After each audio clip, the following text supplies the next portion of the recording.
Welcome to the Real Estate Rundown. We've got a lot to talk about in real estate right now. Let's dive into it. I think the first topic is Offerpad partnered with Realtor.com. We know that Realtor.com was recently partnered with Opendoor for the cash offer option. But it vanished, huh? Yeah. And It's what's gone. selectively not on there?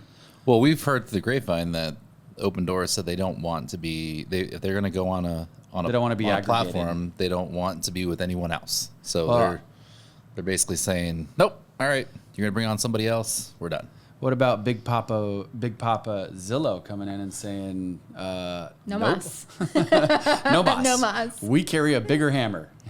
Well, I think it's interesting, though, that all of these platforms are still going with that cash offer hook to generate those seller leads and to, really provide sellers with what they want, and that's a cash offer. It's just now they're going to do it with Offerpad. It's because it's clearly a quality lead gen tactic. Yes. And these massive behemoths that have market caps in the billions of dollars continue to lead with that because it's Well, they also need Works. it because Yeah. they need to be able to sell leads. So Exactly. those people that are coming in, clicking that button. That's a lead right there for an agent. that's a lead. Yep. So I was reading through some of the comments on our YouTube page. So, hey, you're listening, you're leaving comments. We appreciate you. Thank you. We've kind of been a little slow to respond to them, but we're doing it. And I was surprised at how many of you were really irritated with the Zillow showing agreement. ooh, Yes. That touring agreement. Yes. We had a lot of comments on that, so people were pretty irritated. But I think that if you're these platforms, the name of the game is generating that lead and passing it off. And if you fail at doing that, you've got like bupkis, which kind of brings us into that next topic we wanted to go over today, and that is we are on the 58-day countdown to the proposed NAR changes going into effect. have they come out August, with is it the August rules yet? 17th? August 17th, yeah. That's what I thought it was. Yeah, they've They come have- out with like the guidance on Okay. the buyer broker agreements. And in Arizona, one of the things I found interesting is that our Arizona Association of Realtors is creating a form that would allow a 1-day buyer broker agreement. Yes. So if you're sitting at an open house, you can use this form to get the buyer to sign a buyer broker agreement and show them that house that you're sitting open. And I just, oh my goodness, I think to myself, like, how is this going to go down? I'll take you and tour that, but to me, it's like, why is that revolutionary? Because you could have set a date on the agency before. It wasn't like it had to be a set time. It's always been a negotiation. You could have said, "Hey, Miss Kayla, I just met you. I can represent you until 5:00 tonight." True. Yeah. Why would agents want to do that? Well, you can no longer accept compensation if you don't have them sign it before you show them a house. Correct. So if you So just if you let them show- if see you- the house and you don't have them sign and then you it, have them sign it afterwards, then you don't get a commission. correct. Well, and not only that, aren't you in violation if you technically open the door for that house and there's no agency agreement in place? correct. So, So but who's policing that? Well, we are a self-policing industry, right? Oh yes, we're very trustworthy. Woo, woo. I'm gonna call myself out. I have a speeding ticket. Yeah. So I think that's the biggest thing that I know Jason always brings up is like so I want to know what you guys think. Yeah. Do you think agents are going to follow the rules, or do you still think that agents are going to just show houses and roll the dice and then sign the buyer broker at the last minute? backdate it. I think they're going to Are show they- the houses and backdate it, or have them sign it when there's a contract. I mean, that's just my opinion, but I mean, there's going to be some people that do it, right? Of course there the is. probably the more professional agents that which are the 10%, but the other 90% they're scrambling around. They just want to get Yeah, a they're gonna business, do wanna whatever get a it deal, takes and to get they're paid. gonna go and they're gonna get a call or get a signed call, and they're gonna rush out there to meet with somebody and I could see that. they sell For it sure. and they throw it in there with it, but I just don't see I don't see agents doing that. And we've been around a lot of agents, and so More than just a some really good ones, and unfortunately, some sussy ones? a lot of bad ones, and Some Yeah. sussy just, ones. I mean, that's you obviously have that because 90% or 10% of the real estate agents do 90% of the deals, Absolutely. right? So there's 90% of them that don't do many deals, and are they going to follow the rules like that? I don't know. Who knows? Who knows? Time will tell. Well, there's that term commission breath, right? I think when you get commission breath because of lack of. I think once they get screwed. You know, they go out and show a house and write a contract, and then the seller or the buyer is like, oh, well, I don't have enough money to close, and because I can't pay you. So nope. So you know what? Oh, I don't have to pay you. We have a settlement statement here, and I have this much money. There's a commission here. I have an agreement, but. Can I write an we IOU close without it? Yeah. Mm-hmm. Can I write an IOU? We can't have commissions be in the way of closing, right? So nope. Is that contract between the buyer and seller? Can that blow up the whole deal? No, they would have to close in that situation, and they would have to take them to that's a separate contract. But it's gonna happen. It's gonna happen one of these days. It's definitely gonna happen. I mean, if you don't have the money, the buyer doesn't have the money. Wouldn't that be like a civil court situation where they would have imagine. I would have to seek retribution from this separate agreement? Well, and it's not going to be the agent; it's going to be the broker that's going to have to do that. Yes, and it's the broker that is getting $25 a month from this agent going to go to court and try to get that commission for them. So valid. You're assuming that all agents are with a $25 per month brokerage, brokerage, I'm not which is saying not the case. But there's just a lot of them. Yeah, well, but you can't squeeze blood out of a turnip too. Like if it's let's say it's a first time home buyer that's 3.5% down, and you have a failed compensation agreement in that situation. Okay, you could probably take them to small claims court, win, and lien their property, but damn. Now they're calling Channel 3 on your side. So. And your mug is. Yes. Yeah, nobody wants I would that. be. I'm going to be curious on what a title company is going to do. Are they going to close it? I mean, you have a contract with them, right? To pay you commission. It's going to be. And then they say no, we can't pay the commission, but we still want this house. The seller's going to want you to close on it. Is there just going to be like last minute negotiations and scrambling of sorts, right? I mean, that's probably what will likely happen, and fees will be discounted and everybody will chip in. I mean, we've been in situations where that's played a part, and everybody kind of just starts to like ante up a little and make things happen just to make the deal. I mean, wow. Or if you're a listing agent, are you gonna chip in your commission for the buyer's agent if the buyer doesn't? I have seen listing agents and buyer agents do things that I would have never thought that they would do, and they did. Right? You know, we've seen it. To get a deal done. Yeah, I'll kick in. Has nothing to do with this. I'll go ahead and throw $500 to get into. Yep. Yeah. So I know we kind of like pig trailed on that. Everybody is wondering how that's all going to play out, and we are getting closer and closer to that deadline. Now that is if the DOJ doesn't intervene. And I think this is BS. There's a time out. Yeah, let's throw that gasoline on the fire right now. I'm telling you, this is one of the most interesting years in real estate. I know we talked about this last week, but how home sales are like at 1978 levels, but the U.S. population is, like 340 million, and it was like 220 or something. Yeah, it doesn't even, the math ain't mathing. Exactly. And then you've got like a lot of these home sellers that are just in these really comfy interest rates. They don't want to move. And then you have houses that people can't afford, and so inventory is starting to rise. And we see certain parts of the U.S. like Florida and Texas where inventory is just going up and up. But what I found is interesting, and everybody talks about the housing shortage and how we are critically short on units of homes, because right after the great financial crisis, builders stopped building, and inventory wasn't being produced to meet up with population growth. And so Zillow came out with their analysis of what they believe are the actual shortage numbers. And they believe that we're short about 4 million units nationwide. They also released the top 5 cities that had the most severe housing shortage. And so number 5 was San Francisco, number 4, San Diego, number 3, Portland, number 2, Sacramento, and number 1 was Boston. That absolutely shocks me, because I'm going to go off on a limb here and guess, but I would guess that the average home sale price in each one of those cities is about $1 million to 1.1. I'm with you. Those are all astronomically silly expensive cities. How the heck does that make sense? A shortage. I mean, you look at San Francisco geography. There's I guess that's more part land, of why, right? supply and demand. Why the prices would be so high. Right. So same with like Portland. Same with San Diego. Right, Sacramento, Boston. Well, not only that, some of the taxes, like in Boston, for example, where you have to pay $100,000 a year to have a freaking parking space. Yeah. right? That's just silly stuff like that that goes on there. Might as well get a driver. Exactly. I bet people do. Exactly.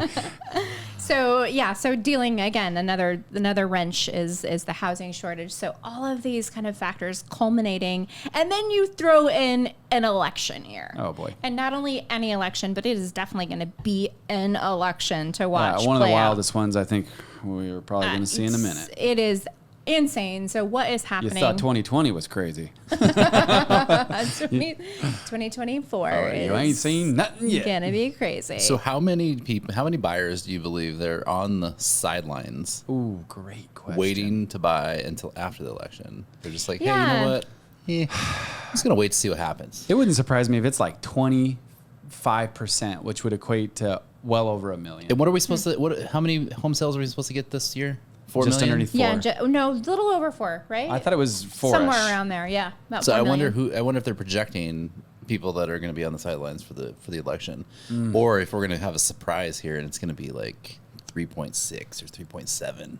If it's going to be even lower than we anticipated, it could. Because it feels really weird out there. It feels very slow. It does feel strange. Yeah. There's definitely something and about we're it. getting a lot of people wanting to sell their houses to us, and we're buying a lot of houses, and Yep. it's And they're not moving as fast. They still yeah. and they're still moving. And these are primed, freshened, prepared properties for the market. And they're still, DOMs have gone from 15 to 30 days to 30 to 90. Yeah. I mean, I know even longer in some cases. Yep. Yeah, it's interesting to see what's going to happen this year. Oh man.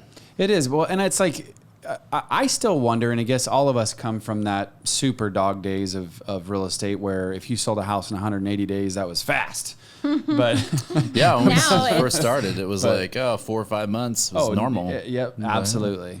And then it went crazy in 2007, 2008, where it was or sold in days. 2005, 2006. Was that? Yep. Was Yes. that what it was? The Yeah. craziness. 05, 04, 05. Yeah. You have like Half of 20 06. offers on a listing, and wow, that was a crazy time. Well, and then there was repeat of that in 2000 and latter half of 2020, 2021. Oh, yeah. It is- Beginning of 2022. Absolutely. And it's funny how sellers now, just this past year, it took a while for people to understand that market's not there anymore. Right. Right. That things aren't flying off the shelf unless you're, over 1 million in the Gilbert area. Well, you mentioned like how many buyers, yeah, which is crazy. But you It is mentioned crazy. you mentioned how there's probably a lot of buyers that are on the sidelines. I think for a variety of reasons, but I also think that people are on the sidelines because they just can't afford a home with interest rates where they're at. I know. Like when you really look at the affordability factor, it continues to just be horrific, right? I remember personally looking at a deal or a house just yesterday, and it was a home in North Carolina, really cool, nice house, and it was $700,000. It immediately went through my head like, dang, this would be worth way more in Phoenix Metro. And the fact that and this was like a 2,800 square foot house and not like a massively populated area, nice house, more rural community. I'm like thinking, oh, this is a good deal. You're talking Are you yourself. You're moving to North moving. I'm like, Carolina? wait, 700,000, 2,800 square feet, dude, get it together. Yes. It's still expensive. Still expensive.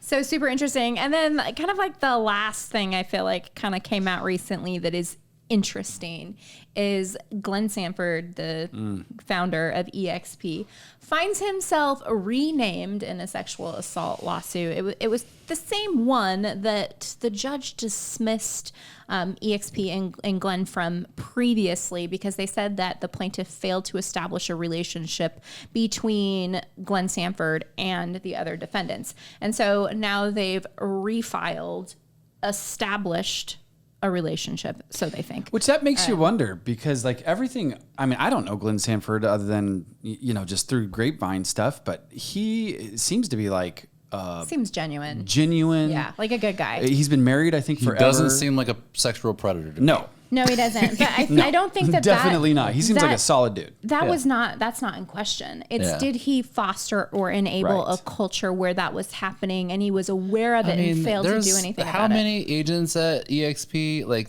there's drama everywhere. You can't sit there but you pin it on somebody. It's just because he has deep pockets. Right? Yeah. He's got Well, the money and not only it's that, like, you have a community Mm. that you put together, right? You create these sales rallies. People, a lot of times these are high producing. The more the agents that you want, they carry a ton of stress. They go wherever and they want to blow off some steam. And unfortunately, sometimes they will probably have too much to drink. And again, I'm not saying it's okay or whatever. I'm just saying that's a recipe where that's tough. And for it to fall on Glenn Sanford's shoulders, I think is. I mean, that happens everywhere. It's It's true. It's people not cut just, loose at work events and get drunk. I mean, yeah. It just happens everywhere, right? Yeah. I don't think it should fall on his shoulders though. So as we wrap up today, let's talk. Maybe let's give a little marketing strategy or some little tidbit or piece of advice that we can leave with everyone. I know that Elliot always has a marketing strategy tip of tongue. Well, I do, and I would immediately go with the one that Jay was talking about pre-show, but I'm gonna leave that one for him because that was his nugget. So I got one actually, one that I've been really thinking about. What is that? The VA. Oh, okay, yeah. Is I'm actually reading a book that was introduced to me a while ago, and I'm like, dang it, why didn't I read this quicker? And it's 12 Rules for Life by Jordan Peterson. And like how to avoid chaos. And one of, I think it's rule 4 or 5 is don't compare yourself to who you were yesterday, not other people. I just probably butchered that. Sorry, Mr. Jordan Peterson. If you want to come on the podcast and correct me, please do so. We will welcome you. Essentially, that's exactly it. That is my advice, right? Is really like, it comes back to like another book, Atomic Habits, right? Like incremental moves make monumental results, compound effect, right? Like you can throw, strategy after strategy of these different books that they're delivering the exact same message. And it's really understanding that like, hey, we got to make progress. We got to get into action, right? You can only do so much planning. And I mean, yes, you do need to plan the work and work the plan, et cetera, right? Another metaphor for us. But what I'm trying to say here is we got to get into action. And with the changes that are coming down, when you commit to getting into communication, when you commit to having a unique value proposition, whether that be some strategy that Jay's going to talk about here in a moment, something Kayla talks about, or you're going to double down on calling FSBOs, right? That systematic process and committing to that is always going to pull you through. Because at the end of the day, here we are in a very shifted market. There's still going to be 4 million sales. Mm-hmm. Take a look at those numbers in your local metropolitan and realize how many of those can I get? Yeah. Love it. And totally agree.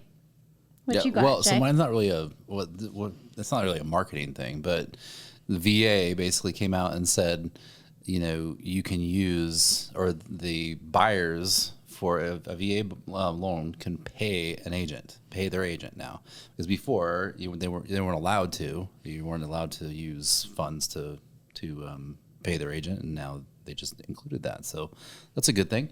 Yeah. So the marketing strategy would be to find VA eligible people in your area and double down your message on them. Yeah, absolutely. Yeah, definitely to bring that education piece to them so they know, and so they can continue to go buy a house. But I would just say stick to it. Stick to this business for a while, because there's going to be a shift. There's going to be a shift. There's always a shift, right? And if you stick with it, there's going to be a lot of agents that they're gone, right? I think if you stick with it for another 8 to 12 months, you're going to be golden. Just agreed. Stay busy. I love it. Yeah. Well, I'm going to share this strategy, and the reason why is because I saw on Lab Coat Agents, someone posted last night and said, how do you get other agents to show up for your broker open? And I'm like, oh, I know, because I've done this and it was really cool and it was super effective. And so what you do, and this works really well if you have a nice listing, is you invite brokers to come and tour the listing, but you also invite them to create content. And when they create that content, you offer a prize prize to whoever gets the most views of the content that they're creating of your listing. And so what you can do is invite them, offer maybe $1,000 prize, and then see who shows up, makes content, monitor the content that they've created, and then after a specified amount of time, you give out the prize to the person that got the most views. Ultimately, what happens is you get a ton of brokers coming through your broker open, and you get them making content, which is super hyper local to their community, their followers, and you're exposing your listing to thousands more people. And guess what? It doesn't even cost you that much at the end of the day, even though you're offering a prize. So that was my little tidbit. There's a little nugget I want to add on what you said right there, because I've seen you do that and you smash it. And I was like, oh my gosh, that's so genius when I saw you do it. But the other cool thing is think about how many relationships you get with the other agents that happen. So if you happen to be in an EXP, an LPT, an Epic, or some other one where you're looking at growing your network, what a cool way. Yeah, absolutely. Well, hey, thank you for tuning in. We appreciate you. If you are one of the, 82% of Yes.